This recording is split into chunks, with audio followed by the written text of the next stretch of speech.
नमस्कार दोस्तों, जनता की आवाज़ में आप सभी का स्वागत है। मैं कन्हैया शर्मा। जैसे कि आप सबको पता है, सनातन धर्म की जो सीरीज़ शुरू की थी साधु संतों की, जिसमें हमने गुरुजी गणेश नाथ जी के बारे में आपको मैं बारीकी से बताया था, जैसे कि पूरी जानकारी लिए थे हम।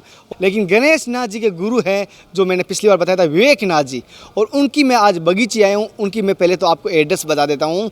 राजस्थान के बीकानेर ज़िले में जैसे और नथुसर बास का कहा जाता है, यहाँ पर बगीची है। और मैं बाकी और यहाँ से मेरे कुछ भाई होंगे, उनसे मैं जानकारी लूँगा, बगीचे के बारे में हम पूरी जानकारी देंगे। और यहाँ के जो महंत हैं, जो गुरुजी हैं, उनसे मैं आपको आशीर्वाद दिलाऊंगा, उनके दर्शन कराऊंगा। और साथ साथ जो आपके कुछ सवाल है, घर गृहस्थी में जो समस्या है, जो आप बाधा आपके सामने आ रही है, उनका समाधान करने की कोशिश मैं गुरुजी से करवानी रहेगी।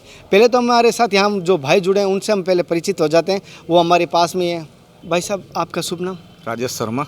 राजेश जी, मैं आपसे निवेदन करता हूं जनता की आवाज़ की सभी सदस्यों की तरफ से कि मुझे इस बगीचे के बारे में बारीकी से आप जानकारी देंगे। पहले तो सबका धन्यवाद, सबका स्वागत है। बगीची तो कम से कम 100 साल से पुरानी है, ज़्यादा है। और अभी आपने जिस गणेशनाथ जी का जो परिचय दिया था, वो भी इन्हीं की शाखा है, इसी मंच से निकली हुई है। इसके अलावा भी हमारी बहुत सारी और भी मठें हैं जिसमें गुरु महाराज जी के शिष्य विराजमान हैं। मठ के में सबसे पहले तो ये बनेश्वर महादेव का मंदिर पड़ता है। और अभी वर्तमान में जो गुरु महाराज जी विराजमान हैं यहाँ, वो हैं श्री शिव सत्यनाथ जी महाराज। उनसे अभी आपकी मुलाकात होगी, तो पहले मंदिर देख लें। पहले तो जैसे इन्होंने कहा था, मंदिर के आपको महादेव के दर्शन करवाता हूँ, फिर बारीकी से करूँगा। और यहाँ ये एक और बात बताता हूँ, बीकानेर ज़िले में तपोभूमि है। जी हाँ, ये तपोभूमि है। यहाँ जहाँ संत महात्मा तपस्या करते हैं, वो दुर्लभ स्थान है। अगर यहाँ आप आते हो, अगर आप मानो इस धरती के भी, इस मिट्टी के भी अगर आप दर्शन करते हो, तो भी आपका जीवन धन्य माना जाएगा। और अगर आप मानोगे, यहाँ अंदर एंट्री होने के बाद आपको ऐसी एनर्जी मिलेगी, चाहे कितनी भी गर्मी तेज़ है, मुझे एक ऐसी एनर्जी मिल रही है, वो आपको एनर्जी मिलेगी। चाहे कुछ भी तकलीफ़ है, आपको ऐसा लगेगा कि वो तकलीफ़ तो मेरी थी ही नहीं। जी हाँ, अगर आप यहाँ आते हो, आपकी जो भी समस्या है, मैं कहता हूँ एक बार आके आप यहाँ दर्शन ज़रूर करना। अब आपको मैं महादेव के दर्शन करवाता हूँ। ये इस शिवलिंग की महिमा है कि अभी देखिए एक साथ अभिषेक के लिए कितने लोग बैठे हुए हैं। पूरी सावन ये भीड़ यहाँ लगी रहेगी, पूरी सावन इसमें रोज़ यही अभिषेक होता रहेगा। कम से कम दिन में कुछ भी नहीं तो अपन 20 से 25 अभिषेक रोज का होना है, पूरी सावन। जैसे कि यहाँ पे भाई ने बताया था कि यहाँ सावन पूरे में अभिषेक होता है। और जैसे कि बहुत ये रुद्र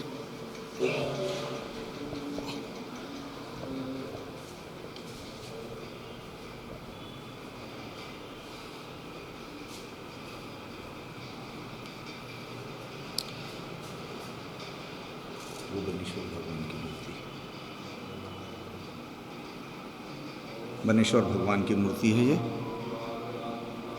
ये नवलनाथ जी महाराज के भी गुरु हुए, योगी बनेश्वर नाथ जी महाराज।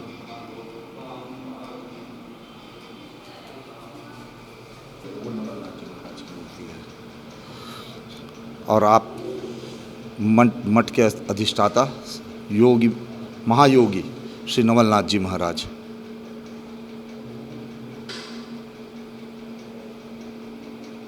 और ये बड़ी बात बता देता हूँ, राजस्थान के जितनी भी नाथों के अगर आप कहें मतलब आश्रम हैं या डेरे हैं या जो भी बगीचे हैं, वो यहीं से निकली हुई है और ये इसी की शाखाएं हैं।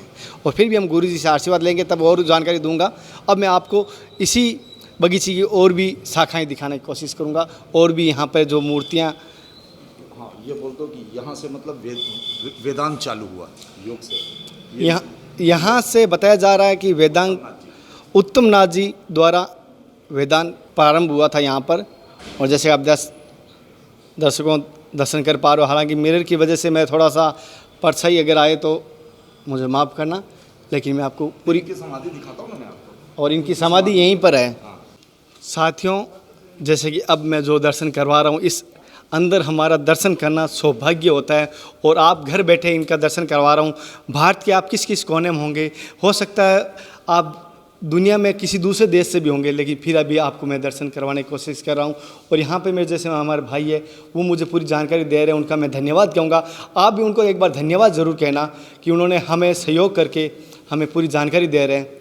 और इसी जानकारी हमें बहुत मुश्किल से मिलती है।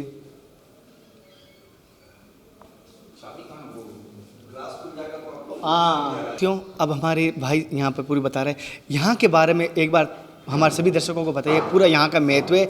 अब हम पूरी ग्लास खोलना तो भाई। तो मूल जो मठ है वह गोरक्षनाथ परंपरा के अधीन है। जैसे गोरक्षनाथ महाराज जी का जो मूल निवास है वो गोरखपुर है। हाँ, आदित्यनाथ जी वहाँ के जो मुख्यमंत्री हैं उत्तर प्रदेश के, वो वहाँ के मुखिया हैं, मठाधीश हैं वो वहाँ के। और उसी परंपरा में, गोरखनाथ जी की परंपरा में, यह मठ भी गोरक्षनाथ परंपरा में ही है। आप गोरखनाथ महाराज जी के मूर्ति के सामने अभी हम खड़े हैं और उसी परंपरा में, उसी शिष्य परंपरा में, जो भरतरी परंपरा कहलाती है हमारी, उसी परंपरा में यहाँ जो समाधियाँ हैं उसके अभी आपको हम दर्शन कराएंगे। जैसे इन्होंने बताया था। और आदित्यनाथ जी, जैसे योगी आदित्यनाथ यहाँ पिछली बार अभी आके गए थे, कुछ ही टाइम पहले आके गए थे ना, और यहीं से उन्हीं की शाखा है। के बाद मैं एक बार आपको दर्शन करवाता हूँ पूरा। ये जैसे आपको दर्शन कराऊँ गुरु गोरखनाथ जी, जैसे आपको सभी को पता है और इनका महत्व है, मैंने एक वीडियो में बताया था। और फिर भी हम संत महात्माओं से लेके आपको बताने की कोशिश करूँगा। जैसे कि हम आपको पिछली बार फ़ोटो दिखाई थी, आज उनकी मैं मूर्ति दिखा रहा हूँ विवेकनाथ जी की, और उनकी मैं समाधि के भी आपको दर्शन कराऊंगा। और वो इसी बगीची में विवेकनाथ जी थे और यहीं पे उनकी समाधि है। और मैं कोशिश करूंगा आपको एक बार देख पा रहे, आप भी एक बार यहाँ हर हर महादेव आदेश ज़रूर लिखें। ये उत्तम नाथ जी विवेकनाथ जी के गुरु थे और इनकी ये समाधि है। जैसे आप देख पा रहे हो, इनकी समाधि पर शिवलिंग विद्यमान है महादेव की। और मैं एक बार आपको समाधि दिखाई थी, ये उनकी तस्वीर उस समय की।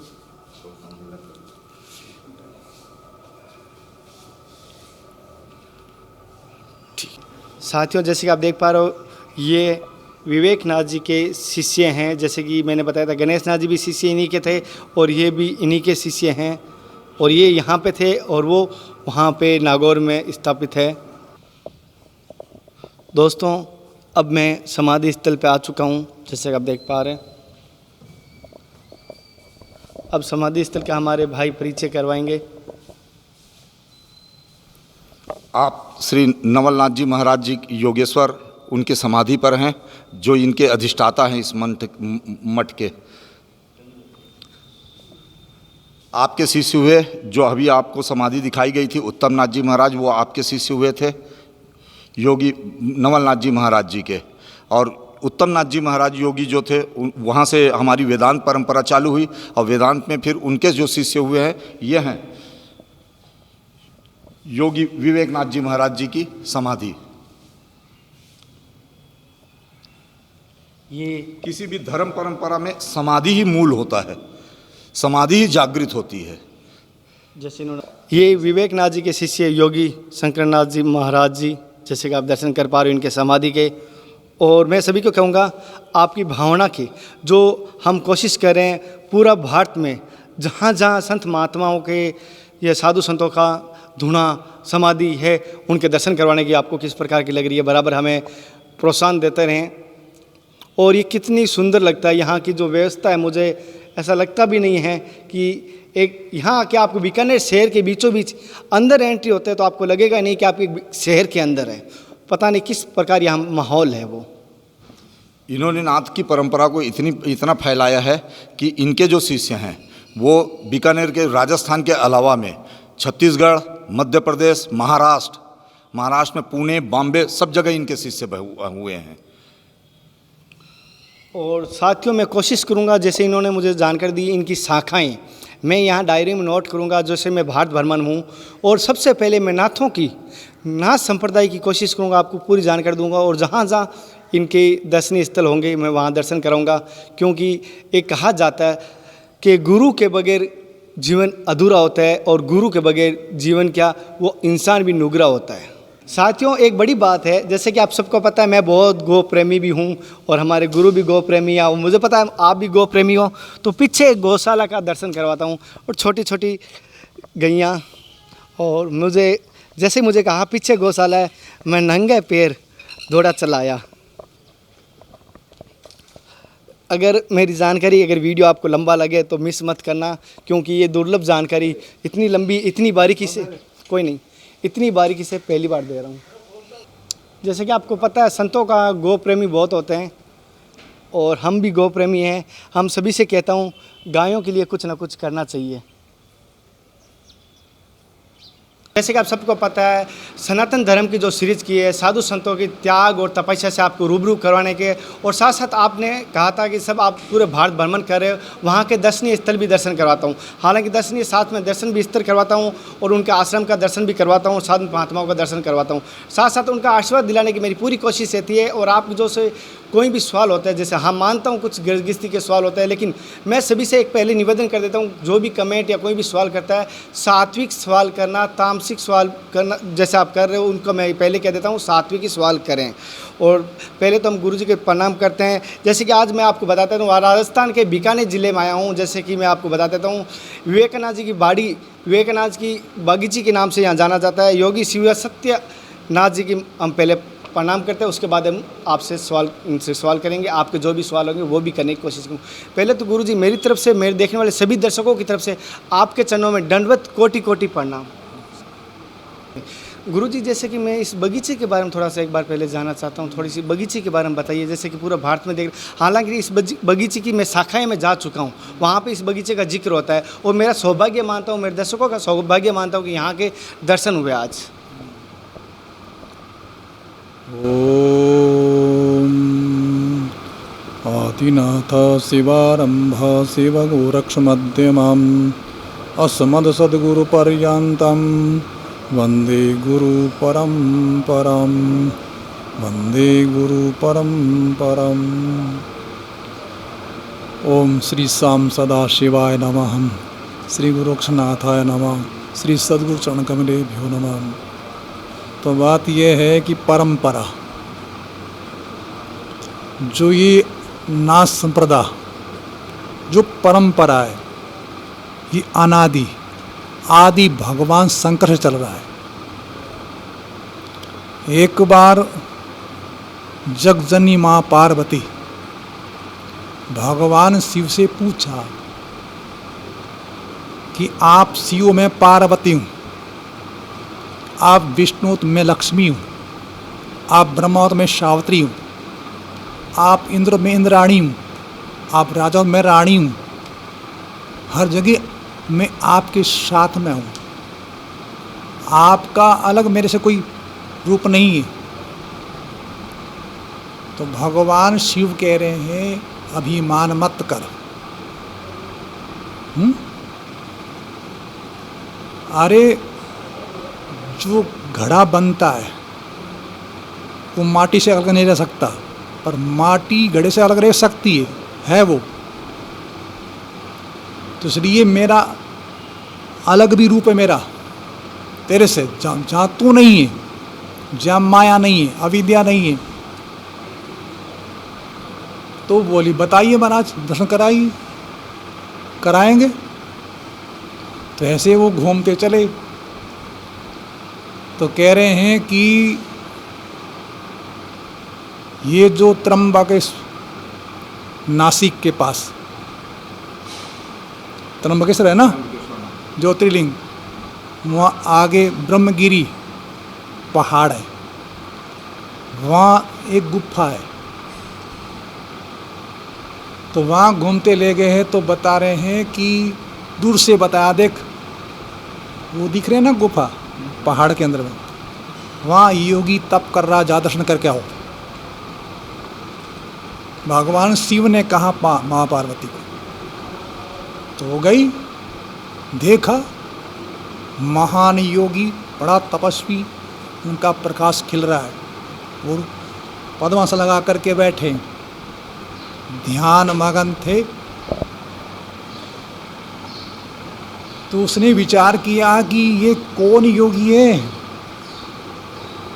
ये जो मैंने प्रश्न किया उसको उत्तर देने के लिए भगवान शंकर ही आए हैं क्या? ऐसे योगी मैंने कहीं देखे, मैं साक्षात माया हूँ, मैंने कितनों को छल लिया है, ऐसे कई योगी देखे। तो उसने अपनी माया के कई रूप बताए। कितना ही नाटक किया पर वहाँ पर कोई असर नहीं पड़ा। समुद्र में बिजली गिरती क्या असर होता है? अंत में वो थक गई सारे माया का चरित्र दिखाती हुई। तो भगवान गोरक्षनाथ जी महाराज ने आँख खोली, बाल रूप था उनका, ललाट में चंद्रमा था,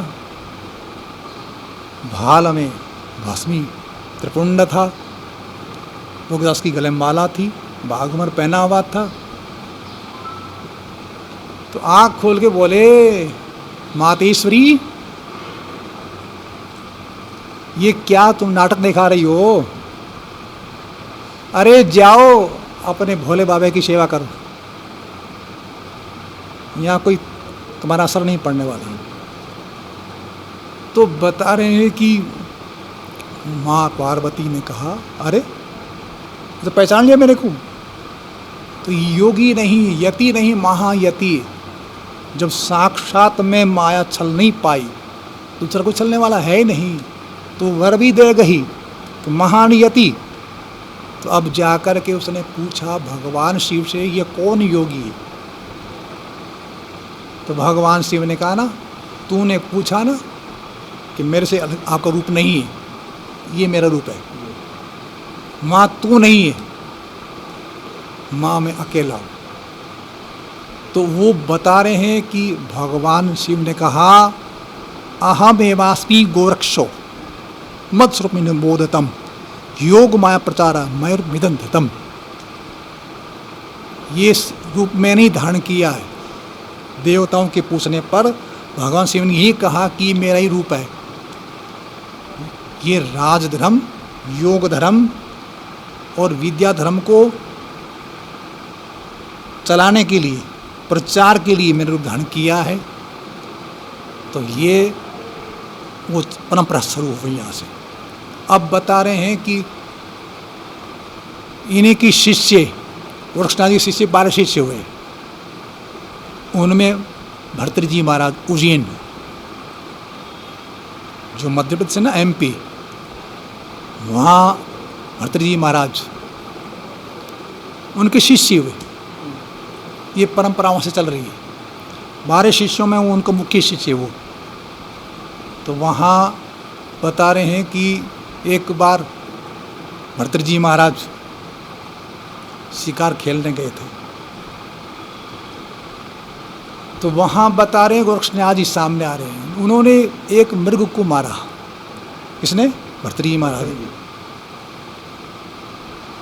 इतने में गोरक्षनाथ जी प्रकट हो गए, बोले इसको निरपराध को क्यों मारा तुमने? भर्तृहरि जी महाराज बोले कि भाई राजाओं का धर्म है तो आखिर खेलना, शिकार करना। तो भगवान गोरक्षनाथ जी कह रहे हैं कि या तो इसको जिंदा कर दो, नहीं तो मैं तुमको मार डालूंगा। जो मारता है वो जिला सके तो मारे, जिला नहीं सकते तो उसको मारने का कोई अधिकार नहीं। तो बोले कि प्रकृति का नियम, जो मर गया वापस जिंदा होता नहीं। तो गोरक्षनाथ जी कह रहे हैं प्रकृति क्या करेगी? अरे विष खाने से लोग मरते हैं, भगवान शिव ने विष पान किया, मरे थे क्या? ऐसे कई बात बताई। तो बोले तुम जिंदा कर दोगे इनको? क्या? हाँ। तो क्या करोगे? कि ये भारत का सम्राट आपके चरणों में समर्पित।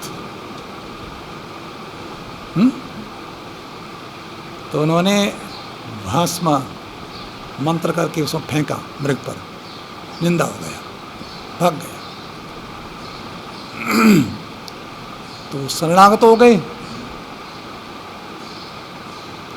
फिर भी गोरक्षनाथ ने सोचा अभी इनके कई रानी हैं, राजा थे ना वो, तो उनमें विशेष आसक्ति पिंगला सती, उसमें से आसक्ति, उसमें आसक्ति रहेगी तो इसका ध्यान नहीं टिकेगा, स्थिर नहीं होगा, उसकी आसक्ति तोड़ने के लिए उनको कहा तुम वापस जाओ, राज्य करो, फिर देखेंगे।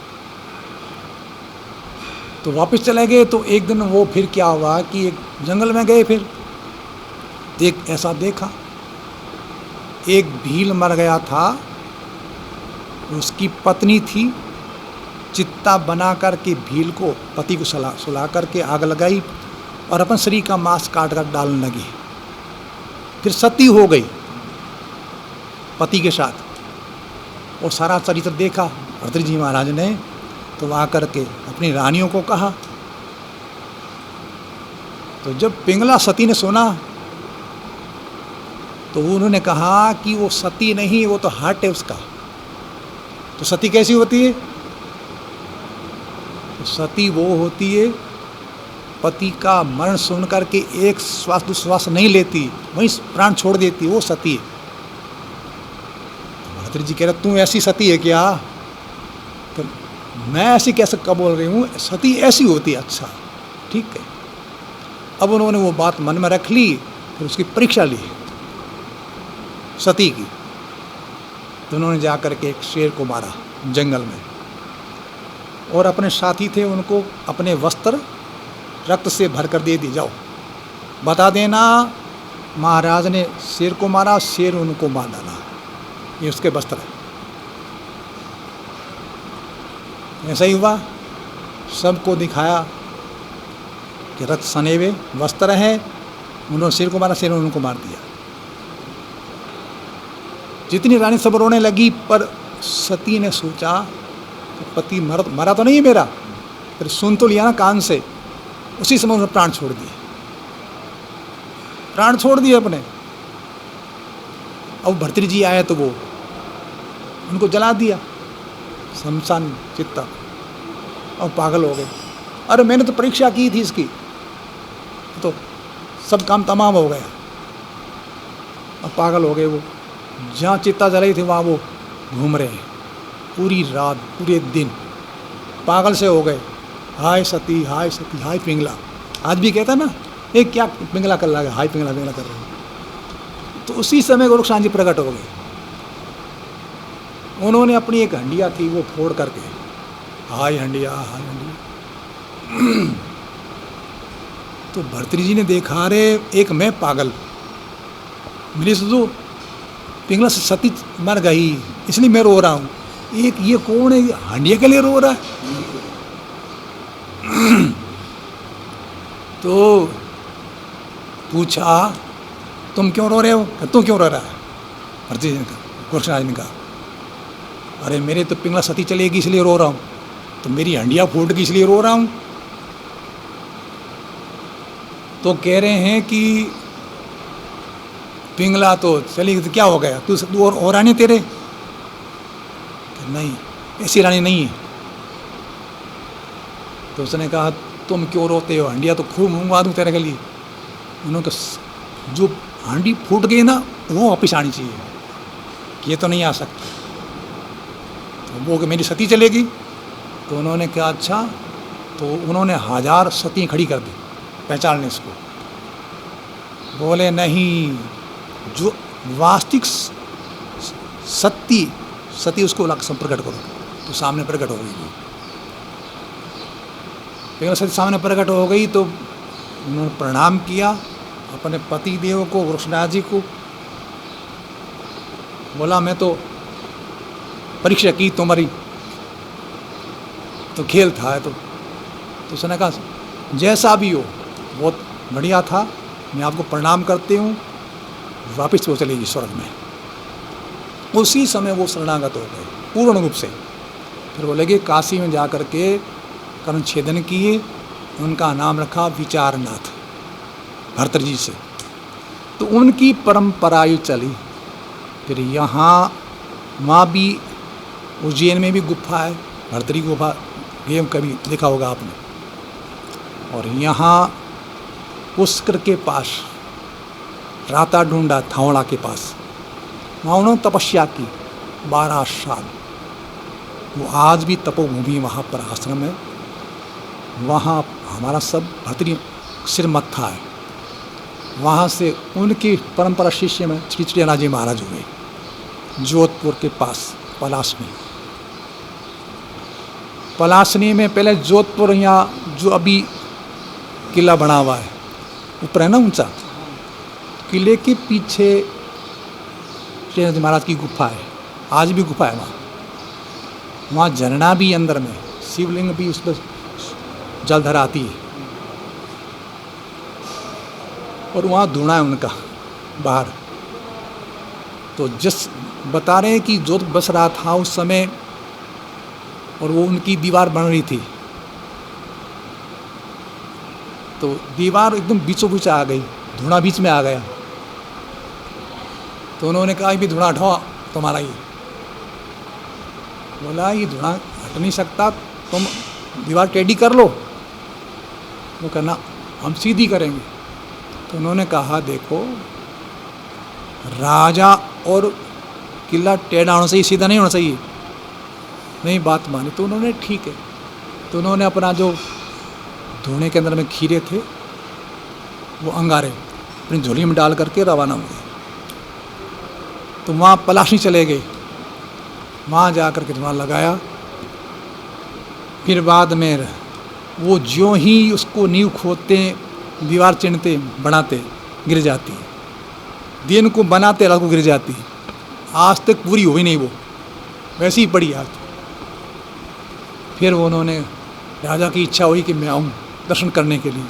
तो उन्होंने कहा पहले मेरी मड़ी फिर तेरी गड़ी। फिर वहाँ मठ बनाया उनको। जोधपुर जी महाराज ने वो आश्रम बनाया। फिर उनकी इच्छा दर्शन करने आने लगे, तो उन्होंने कहा मैं मुँह नहीं दिखा रहा इसको, राजा को। तो उन्होंने पृथ्वी माँ से कहा या तो माँ के उधर में रहा, मैं तेरी उधर में रह रहा हूँ, मेरे को जगह दे। पृथ्वी फट गई, समाधि, जिस समाधि ले ली वहाँ पर बराबर हो गई। उनके शिष्य थे कमलनाथ जी। तो उन्होंने कहा कि राजा आएगा तिलक कर देना, शिक्षा देना बस। तो उनकी परंपरा में श्री बनानाथ जी महाराज हुए, जो तुम समाधि है। उन बनानाथ जी महाराज शिष्य श्री नवलनाथ जी महाराज की समाधि है। उनके शिष्य श्री उत्तमनाथ जी महाराज अंदर समाधि है। उत्तमनाथ जी महाराज शिष्य कौन है? श्री विवेकनाथ जी महाराज जी। श्री विवेकनाथ जी महाराज के हमारे गुरु महाराज जी। ये परंपरा चल रही है। तो ये मठ श्री नवलनाथ जी महाराज ने बनाया। उनके नाम से श्री नवलेश्वर मठ इसका नाम है।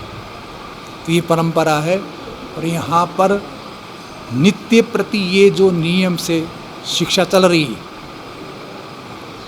योग शिक्षा है, अध्यात्म विद्या की शिक्षा है, नियम से सवेरे शाम इसके पाठ होते हैं। शिव महिमन के, गीता के स्तोत्र पाठ होते हैं, और उपनिषद पर, गीता पर प्रवचन सत्संग होती रहती है। नित्य भगत आते हैं, और उनकी महापुरुषों की परंपरा से ये जो उनकी निर्वाण तिथि आती, सब भगत लोग आते हैं, महात्मा आते हैं, प्रसाद भंडारा होता है, महात्माओं के प्रवचन होते हैं, शिक्षा मिलती सबको। तो ये परंपरा चलता है। वो चला रहे हैं, वो चल रहा है बढ़िया तरीके से। और बोलिए गुरुजी, जैसे कि एक चीज़ मानता हूँ कि जनता का सवाल है, अगर उसमें कोई गलती हो जाए तो मैं माफ़ी मांगूंगा, लेकिन मानता हूँ कि सब चीज़ हल पैसों से नहीं होती। लेकिन आज के टाइम में देखता हूँ कि लोगों का समस्या कि ये बता रहे हैं कि हमारे पैसों की तंगी है या हमारे बरगद नहीं हो रहा। तो सबसे बड़ी पैसों की तंगी कैसे दूर हो सकती लोगों का मन में, और किस प्रकार कौन से मार्ग पे चलने से पैसे संबंधित या धन संबंधित, पैसे के रूप में कुछ भी कहूँ धन होता है या धन संबंधित, वो कैसे दूर हो सकता है? या कोई मार्ग पे चलने से होगा, या कोई ऐसी पूजा या तपस्या करने से? कोई ऐसा मार्ग बताइए।